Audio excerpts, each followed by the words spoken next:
A ver, ¿qué se necesita para reformar una nación entera? A veces, solo hace falta una persona, una, dispuesta a desafiar al poder. Bueno, pues ese fue John Knox, la fuerza imparable detrás de la reforma escocesa. Vamos a meternos de lleno en su historia. Para entender a Knox, primero tenemos que viajar a la Escocia de principios del siglo XVI. Y créanme, no era un lugar de piedad y orden espiritual. Era más bien una nación cuya iglesia estaba, en una crisis profundísima.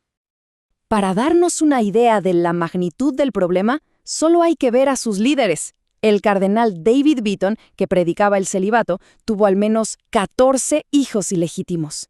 Y a esa corrupción moral se le sumaba una ignorancia que de verdad era increíble. Había sacerdotes que creían que el Nuevo Testamento era un libro nuevo, escrito por Martín Lutero. O sea, la necesidad de un cambio no era solo grande, era desesperada. Y fue justo en medio de toda esta decadencia espiritual que apareció la figura que estaba destinada a cambiarlo todo, John Knox. Pero aquí viene lo irónico.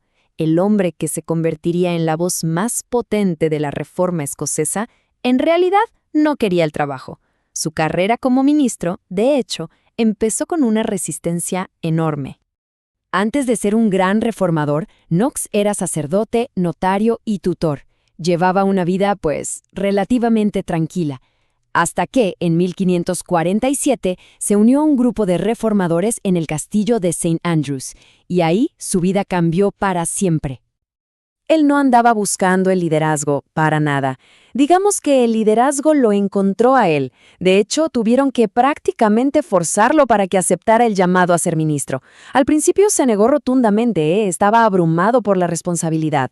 Y esto nos dice algo importante. No vemos a un hombre hambriento de poder, sino a alguien que sentía el peso real de una misión. Pero ese llamado inicial se vio interrumpido de la forma más abrupta posible. El castillo fue capturado, y a Knox lo lanzaron a un periodo de sufrimiento que, irónicamente, terminaría por prepararlo para el liderazgo que un día iba a asumir. A los pocos meses de su llamado, el castillo fue sitiado por barcos franceses. Knox fue capturado y sentenciado a remar como esclavo en las galeras durante casi 2 años. Un sufrimiento brutal que, en lugar de romperlo, forjó su determinación como si fuera acero. Después de su liberación, Knox pasó una década entera como un nómada. Primero, encontró refugio en Inglaterra, sirviendo al rey Eduardo VI, pero tuvo que huir cuando la católica María Tudor, la famosa Bloody Mary, subió al trono. Su exilio lo llevó a Ginebra, donde aprendió directamente del gran reformador Juan Calvino. Incluso llegó a pastorear una congregación de refugiados. Cada parada fue una lección, cada experiencia una pieza clave en su formación. Y Knox no era de los que se guardaban sus opiniones, ¿eh? Esta cita sobre la reina María Tudor de Inglaterra, a quien llamó esa idólatra Jezabel, nos muestra su convicción inquebrantable y su lenguaje de fuego. No tenía ningún miedo de llamar a la tiranía por su nombre. Pero en Ginebra encontró todo lo contrario. Al ver el orden y la piedad bajo el liderazgo de Calvino, la describió como la escuela más perfecta de Cristo. La visión de lo que vio allí se convirtió en el modelo exacto de la iglesia que soñaba construir en su natal Escocia. Y así, después de una década de exilio, de sufrimiento y de aprendizaje, Knox finalmente regresó a casa en 1559, listo para la fase más importante de su vida, liderar la reforma de Escocia. Entonces, ¿por qué él fue el elegido para liderar? Bueno, varias razones clave lo hacían el candidato perfecto. Su nombre ya estaba ligado a los primeros mártires protestantes. Su sufrimiento en las galeras era la prueba de su compromiso.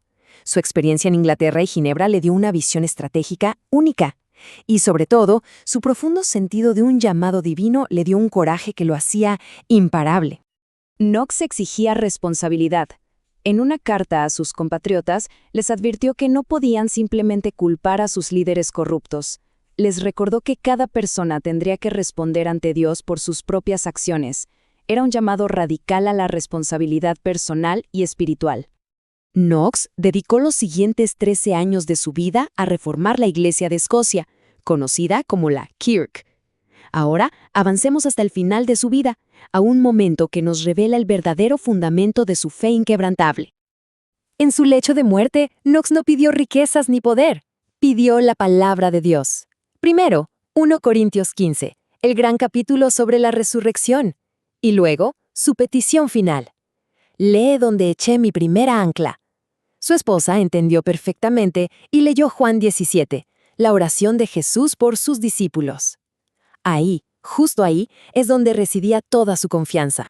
Entonces, ¿cuál fue la explicación del propio Knox para su increíble éxito?